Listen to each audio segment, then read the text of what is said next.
तर झी 24 तासनं तारा राणीची समाधी उपेक्षित असल्याची बातमी लावून धरली आणि त्यानंतर महसूल मंत्री चंद्रशेखर बावनकुळे यांनी तारा राणींच्या समाधीबाबत लवकरच सरकार पावलं उचलणार असल्याचं म्हटलंय। तर सामाजिक न्याय मंत्री संजय शिरसाट यांनी तारा राणींच्या समाधीचं संवर्धन करण्यात येणार अशी माहिती दिली।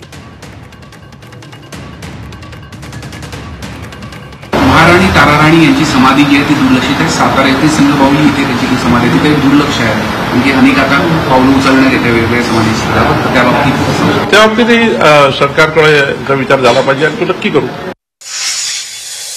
तारा राणींची समाधी उपेक्षित आहे, संगम माहुलीतली समाधी आहे, अतिशय जास्त दुरवस्था आहे, कोणाला माहीतच नाही असं वकील। निश्चित या अर्थसंकल्पामध्ये सुद्धा अनेक अशा ज्या समाध्या आहेत त्याचं संगोपन करण्याचं काम महाराष्ट्र शासनाने या अर्थसंकल्पामध्ये त्याच्या घोषणाही केलेल्या आहेत। जे जे आमचे पूर्वज ज्यांनी या महाराष्ट्रासाठी योगदान दिलेलं आहे, या देशासाठी योगदान दिलेलं आहे, त्या सर्व समाधींचं असेल, त्यांच्या स्थळांचं असेल, हे आम्ही जतन हे करणार आहोत।